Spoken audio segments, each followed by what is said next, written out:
Obviously qualification is an important part of inbound lead flow. This client, as an enterprise client, we see this a lot, gets low quality leads coming through their inbound flow.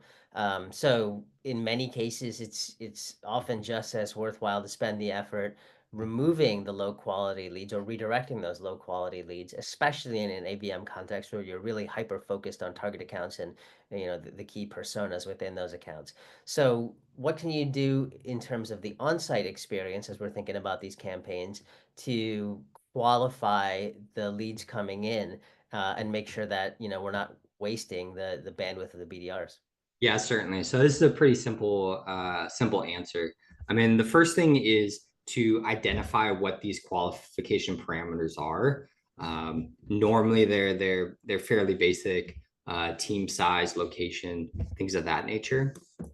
So by adding these parameters, these questions into the form and the form experience, we're able to automate a lot of the qualification that normally in this case has been occurring post lead submit manually by BDRs and sale or and marketing different marketing functions.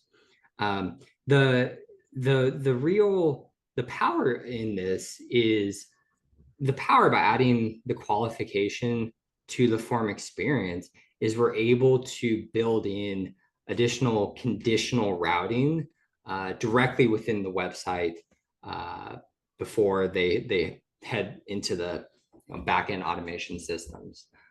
So for example, like in this case, they in this case, yeah, qualified lead is a simple label for it, but there's different levels of an unqualified lead.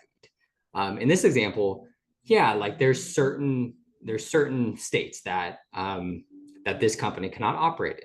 So clearly, we don't want to waste the BDR's team with these individuals, but also there are team size requirements where even if this prospect is coming from a smaller team, there's still the opportunity for them to become an influencer for this brand.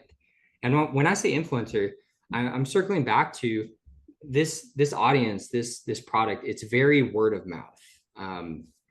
That's how this industry figures out solutions to their problems. They don't go on to Gartner reports and G2. They're talking to other professionals in the industry at different different companies, we'll say, within the same industry.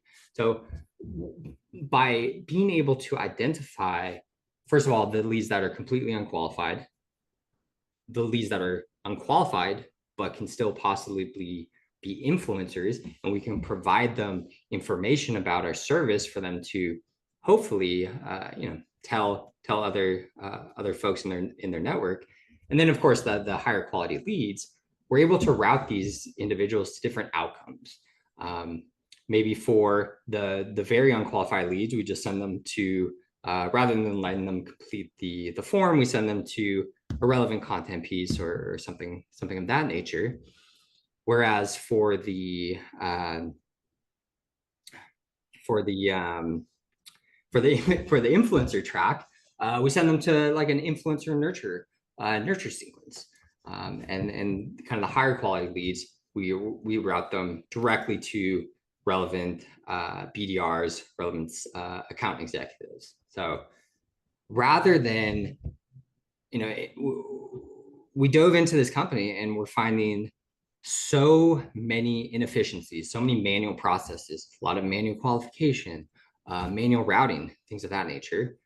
So by building these mechanisms into the form experience, obviously we're able to free up the time, but we're also able to better streamline, especially the qualified prospects, the qualified leads, streamline their flow for quicker follow-up and yeah, really just a better experience. Yeah, I mean, so to summarize it sounds like the ideal strategy is to embed those qualification criteria right into your multi-step form. So you're getting it at the point of engagement with that prospect.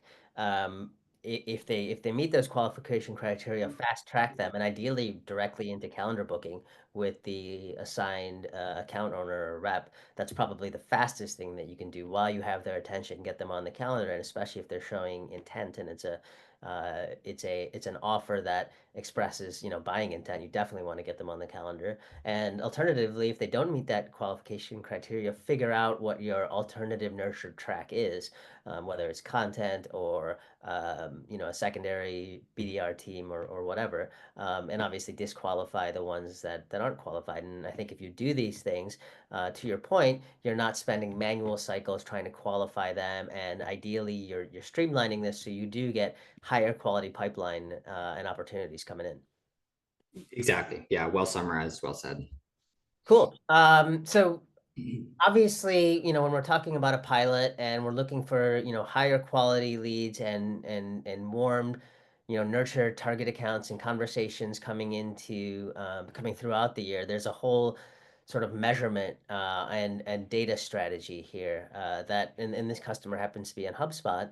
And one of the challenges was creating, you know, the right uh, mechanisms within the CRM to be able to track activity and what's going on and label these target accounts for the pilot without being super disruptive to the other business units who aren't part of the pilot. So, you know, what were some of the challenges there and how did we solve them?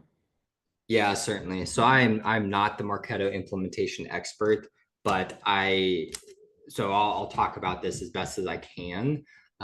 This was a very unique instance where we have what are essentially very drastically different business units all sharing the same Marketo instance. We're talking they are targeting different accounts, different products, different solutions. So usually with these implementations, there are some global level settings, global level ABM some out of the box ABM support that HubSpot does provide. Um, but for clearly we were unable to use this, so um, we had to find a way for us to implement some of the same functionality, some of these same global settings, account owner, different tags, different settings, in a way that first of all that we can actually implement this ABM strategy, and second that we're not disrupting how these other business units are using the instance, how the other sales representatives are using it that aren't going to be part of the pilot. But luckily, like there are workarounds through different HubSpot features, different tagging and things of that nature. Again, I don't know some of some of the technical details at a deep enough level to really talk like cohesively about them, but like most things in the technical space, you can find a way. There's a way. It might take a bit of time, but anything's possible. So yeah, find a way, really. Yeah, I think you know, one of the to your point, we couldn't use a lot of the global settings because it would be too disruptive to the other business units that weren't doing ABM. So in this case, HubSpot, you know, provides association labels, which allowed us to sort of segment and create labels to segment the target accounts for this pilot. And it's a really flexible mechanism that you can use to effectively tag accounts. And then the other important thing was tracking the status of engagement within of contacts within those accounts. And certainly, you know, creating global rules to update the lead lifecycle within HubSpot would affect all of the business units. So instead of that, I think the approach that we're recommending is to use a lead object in HubSpot, which is a relatively new feature, and in this case wasn't actively used by the client, and it made for a perfect way for us to create a mechanism to track those events and track that life cycle of activity through the pilot without being disruptive to the other BUs. So I think that's from a HubSpot perspective, the way we were able to work around some of those constraints. The other obviously really important thing about all of this is reporting. Now, there's some element of reporting in HubSpot, but the the client really does the bulk of their marketing performance reporting out of their data warehouse, Snowflake. And so part of the approach here is making sure that all of this configuration that we set up in HubSpot is also synced to their data lake, which in this case is Snowflake. So they could and we could help them report not only top of the funnel metrics, but what's happening throughout the funnel from their data warehouse and have an accurate source of measurement for the pilot and the experiments that we run.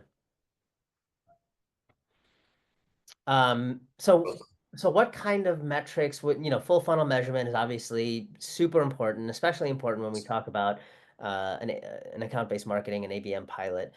So what are the types of metrics that we want to track to look at how successful we are with this pilot? Certainly, yeah. And in this context, like we are really working through the marketing lens. We're partnering with the marketing team, and the product and solution they offer is a very sales heavy motion. So with marketing, we're able to control and dictate behavior up to a certain point. Once the sales hands off happens and those touches occur, it's kind of it's on them, of course. Like we want to measure and track and optimize towards the specific outcomes that we actually have control over. So we again, like our campaign strategy is this webinar led motion, followed by nurture, follow up, sales touch. And the goal, like the main KPI or the North Star, is just meetings booked with the sales reps. They've identified like once a meeting is booked, great. Like it's highly valued for them. They're able to nurture and close at a fairly successful rate. So for pilot success, campaign success, obviously we are working towards optimizing top of the funnel, the landing page experience, the form experience, actually getting those leads into the webinar funnel. So we'll be looking at simple engagement metrics, bounce rate, registrations, actually showing up to the webinar, things like that. And then of course the follow on meetings booked and absence, non-attendees, how can we nurture them to book the meeting? But really the North Star metric is that sales handoff, is that getting a meeting booked with the sales representative. Yeah. And certainly we want that sales team to be engaged through this process. So I think there's a qualitative element that we shouldn't overlook here, which is, feedback from those initial pilot reps about how those conversations are going. Are they actually better educated, the prospects that they're having conversations with? And are they actually turning into additional pipeline and revenue downstream? Obviously, that takes a while to happen, but the whole point of this is making sure, or is trying to drive a more educated buyer throughout the course of the year, directly to the sales team. And if we can do that, then we should be hearing qualitatively that the conversations are better, and we should be seeing that more pipeline is created and more revenue is generated from those accounts, ultimately with less cost and effort and less sort of bespoke approaches. Certainly, yeah. And thank you for calling that out. Like this is one of the key pieces of this initiative, is to gain the trust and gain the buy-in with the sales organization. So it's really important that we've been very selective in choosing who these champion reps, these handful of sales reps that we'll be working closely with through this pilot campaign. So regular cadence with them, ensuring that there's alignment between SLAs with handoffs and things of that nature. But the feedback, the qualitative feedback from them, the feedback mechanisms that we can kind of layer into the campaigns is going to be, and follow on and scaling is going to be incredibly important. So great point. So if you had to look forward then for this client, and this isn't really, we're in the planning stages of a pilot, but let's take a minute to sort of look forward. If the pilot is successful, what does a broader rollout or a phase two kind of look like? What shape does it take? Yeah, so phase two is where we really have to kind of roll up our sleeves and get to work. It all starts with the CRM and the data. Like, yes, we're able to effectively roll out this pilot without being disruptive to the current setup. But phase two is going to require a bit more of effort there regarding data cleanup, alignment on how to utilize the CRM, how sequences should be used. Of course, I'm speaking still only within this particular business unit. We'll still have to take into account the other business units and ensure we're not crossing any streams there. But a big component is going to be making sure the data is right, the tagging's right, and just various cleanup mechanisms, ongoing combing, making sure everything's working well on the data side. Ongoing, that's where, or excuse me, on like the strategy and campaign side, that's where things kind of get a bit more fun, for sure. So especially if we're able to move from what historically these kind of live webinar approaches have worked well, but if we can move to more of an on-demand evergreen type webinar, really automate a lot of the campaign functions, we can certainly be able to scale this across all the target accounts and all the sales representatives. But then again, but I do want to stress the importance of, especially if you're coming from the marketing team, if you're working through the marketing organization, sales alignment, regular touch bases with the other sales leaders, ensuring proper training and coaching for these new sales reps that will be brought into kind of the ABM motion, ensuring they're following the processes, keeping in line with data cleanliness and how we want to manage and track everything. So I touched lightly on a few of these. Some of them are going to take much more effort than I may have alluded to, especially sales team, buy-in, alignment around things, coaching. But those are really just as critically important as what the campaign actually is, what you're actually putting in front of your target accounts. Yeah, I mean, the organizational challenges, especially in the enterprise context, are often more than the tool or process things, right? It's, how do you get buy-in? And ultimately, a pilot is an experiment. And the advantage of going through it and doing it in a lightweight way first that isn't disruptive is that you get numbers and evidence and hopefully momentum out of that experiment. And if you do that, then you have sort of ammunition, for lack of a better term. You have, momentum behind making some of the global changes that you may have deferred in the pilot experiment. But if you can show numbers, then you can get buy-in in the organization to make some of those changes on a more broad scale. So you're right, we don't have the knowledge right now about how this might roll out across BUs, but it's a much easier conversation to have when you can show the impact to success metrics that we hope the client has. Yeah, for sure. So I guess to wrap this up, from this experience, what advice would we give to other enterprise marketing teams thinking about piloting ABM? Yeah, I think you need to kind of be very real with yourself. Take a look around. These ABM plays do have the potential to be very successful, but you need to be realistic. Maybe a similar pilot approach is going to work best for you.